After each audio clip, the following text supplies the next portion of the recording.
La historia y las leyendas de Sevilla, comentada por José María de Mena.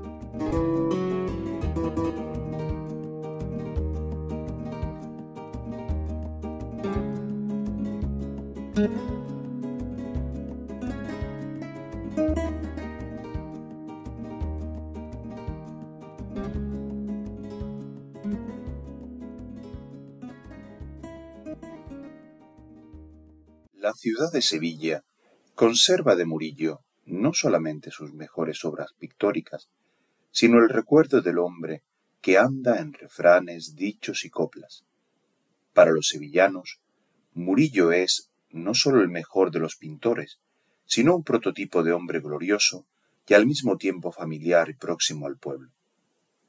Nació Bartolomé en el año de 1617, en los últimos días de diciembre. No sabemos la fecha, pero así debió ser, puesto que se bautizó el 1 de enero de 1618 en la parroquia de la Madalena, según consta en el libro de bautismo. Era hijo de Gaspar Esteban y de María Pérez. En realidad, el apellido de Murillo le viene por su bisabuela. El padre se llamaba Gaspar Esteban, pero el Esteban era segundo nombre, o sea, nombre compuesto. En realidad el padre era Gaspar Esteban Pérez y la madre María Pérez. Sin embargo, ya desde las generaciones de los abuelos, venían ellos poniéndose el Murillo, que por la línea directa no les pertenecía. Eran las fantasías propias de la época y el deseo de mantener cierto viso de hidalguría, de tanta importancia y social en aquella época.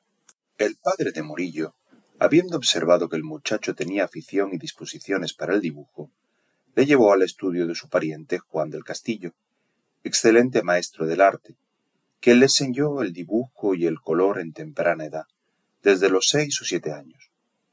A los 10 quedó Murillo huérfano de padre y madre, haciéndose cargo de él una tía llamada Ana, casada con un cirujano. Para ayudar a esta modesta familia, pues los cirujanos apenas eran unos barberos y sangradores, se dedicó Murillo a pintar abundantes cuadros de elemental y pobre estilo, como era natural en un principiante. Así permaneció produciendo pinturas que se vendían en la calle Feria, en el mercado semanal del jueves, o en las ferias de los pueblos. Pero Murillo deseaba algo más, y animado por una breve estancia que tuvo en Sevilla el pintor Pedro Moya, quien le estimuló a viajar y a formarse, se decidió a ello. Para no dejar a sus tíos sin ayuda alguna y para tener con qué emprender su viaje, tuvo Murillo una ingeniosa idea. Compró una pieza entera de lienzo, la dividió en trozos y la pintó en cada uno de ellos un tema religioso, vendiéndolos todos a un mercader que marchaba a las Indias, con lo que pagó muy bien, puesto que iba a revenderlas en Perú y Nueva Granada, donde había mucho dinero y faltas de obra de arte. Emprendió pues Murillo su viaje a Madrid a los 25 años de edad, en 1643, y se presentó en casa del pintor, también sevillano, don Diego Velázquez, quien le animó y ayudó para que copiase cuadros de las colecciones del Palacio Real y del Monasterio del Escorial. Permaneció Murillo 2 años dedicado a estudiar a fondo y a copiar muchos cuadros de los grandes maestros.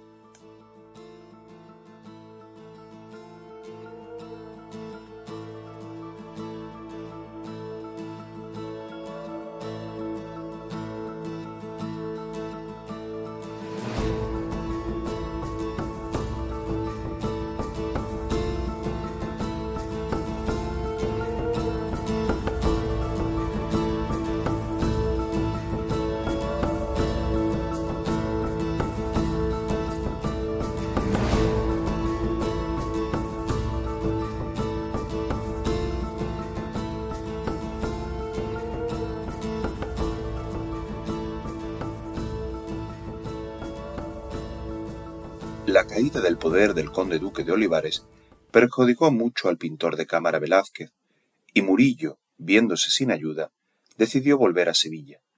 Ya en ese tiempo había aprendido mucho y podía considerarse como un auténtico maestro, superior a la mayoría de los pintores que había en aquel momento en nuestra ciudad, a pesar de los que había muy buenos.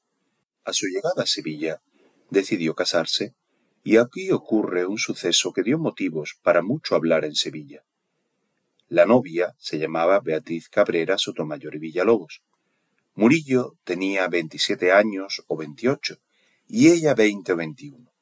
Murillo era un joven pintor con brillante porvenir por delante y que ya había sido nada menos que protegido de Velázquez y tenía abundantes contactos para pintar cuadros en las iglesias sevillanas.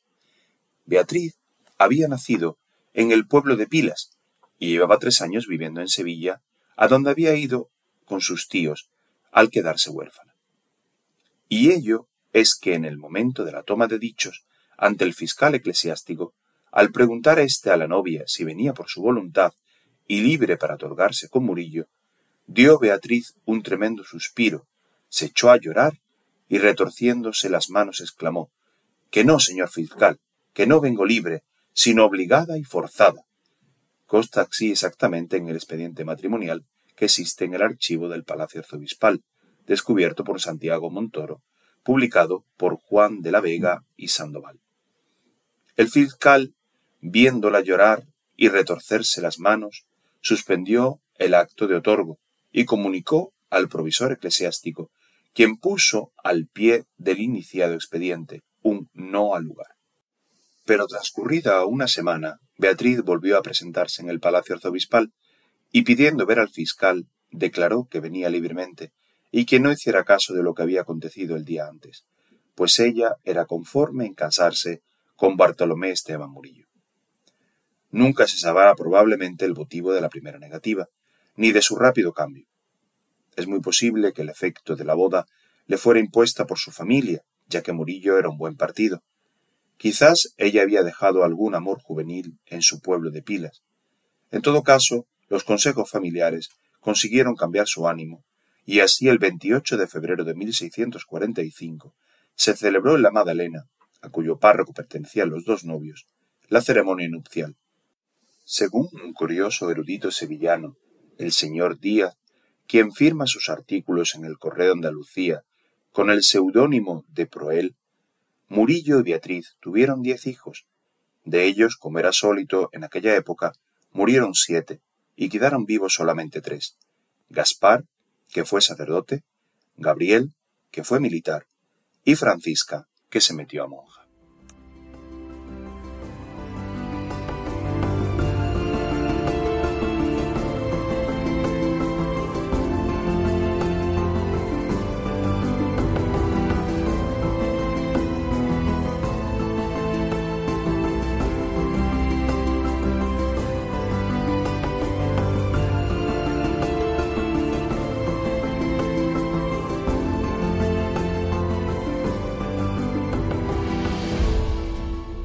A lo largo de su larga vida, aparte de infinidad de trabajos para familias particulares que le encargaban, Murillo hizo un gran número de cuadros para la Catedral de Sevilla, el Convento de la Merced, el Hospital de la Santa Caridad y sobre todo para el Convento de Capuchinos. 24 cuadros por lo menos pintó para el Convento de Capuchinos, 14 para la Catedral, 7 para la Santa Caridad, 2 para el Palacio Arzobispal, y de diversas procedencias se conservan en el Museo del Prado de Madrid 34 cuadros de este autor. Entre ellos destacan las célebres Inmaculadas, tema al que fue muy adicto, habiendo creado Murillo el verdadero prototipo de la Virgen en el misterio de esta advocación, una figura de mujer bellísima, vestida con ropaje blanco y manto de color azul celeste, de la que hizo 3 versiones, como pueden verse en el Museo de Sevilla: la Niña, que se muestra en el candor de los 12 o 13 años, la del Padre Eterno, en figura de mujer de 20 años llena de espiritualidad y misticismo, y la Grande, en figura de mujer de 30 años que transmite su protección al mundo. Muchos cuadros de Murillo son de temas profanos, generalmente tomando personajes y escenas populares sevillanas, que también conocía, y sobre todo relacionados con la pobreza en la que se desenvolvió en su infancia, pero sin poner en ellos amargura, sino por el contrario encontrando cuanto hay de ternura y de humor. Así, abuela despojando a su nieto, niños comiendo fruta, niños comiendo un melón, algunos de cuyos cuadros se encuentran en los museos de Francia, Alemania, Rusia y Estados Unidos. Un cuadro curioso y que tiene su leyenda es el de la Virgen de la Servilleta, que se conserva en el Museo de Sevilla. La leyenda asegura que, habiendo dedicado Murillo 18 años de su vida a pintar cuadros para la iglesia del convento de capuchinos, diariamente le llevaba el almuerzo al propio lugar de su trabajo un hermano lego. Y habiendo terminado Murillo de pintar su formidable retablo, se despidió de los frailes. El hermano lego, que le había servido, le dijo: «Señor Murillo, ya que os he acompañado y servido todo este tiempo, ¿me querría hacer la merced de regalarme algún pequeño dibujo vuestro para recuerdo?» «¿Y qué dibujo queréis que os haga?» «Una virgencita para ponerla en mi celda. Así le rezaré todos los días y a la vez me acordaré de vos». Entonces Murillo le pidió la servilleta o mantelito en que le traía diariamente el almuerzo, y sobre esa tela pintó en breves minutos, con firme y trazo rápido, la maravillosa figura de la Virgen del Niño en brazos, con la que el hombre le puso la Virgen de Belén o Virgen de la Servilleta, que se exhibe hoy en lugar preferente en el Museo Provincial. Otra leyenda afirma que ese niño Jesús que aparece en el cuadro y otros cuadros de Murillo podría muy bien ser un hijo de ganancia que Murillo tuviera fuera de su matrimonio, quizás con una panadera del barrio de la Merced, dueña de un horno de pan en la calle Monsalves. Murillo, hombre generoso y que conociera las dificultades con que los jóvenes tropiezan para formarse artísticamente, creó la primera escuela de artes de Sevilla, no sólo costeando de su bolsillo los materiales, sino dando él gratuitamente las enseñanzas, consiguiendo después la ayuda de otros pintores y el apoyo de las autoridades. La escuela funcionó desde 1660 en la Casa de la Lonja.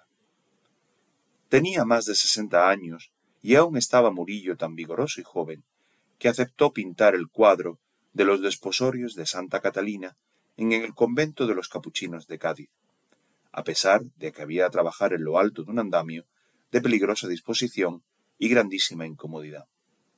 Ocurrió que a la terminación del cuadro sufrió una caída de la que resultó Murillo mortalmente herido. Acostado en un carruaje sobre un montón de paja y soportando valientemente el dolor de las múltiples fracturas y lesiones internas, se hizo conducir desde Cádiz a Sevilla, a donde llegó moribundo. Murió el 3 de abril de 1682, al parecer en la casa número 5 de la Plaza de Santa Cruz, aun cuando otros creen que es en la calle Santa Teresa, frente al convento de las Carmelitas.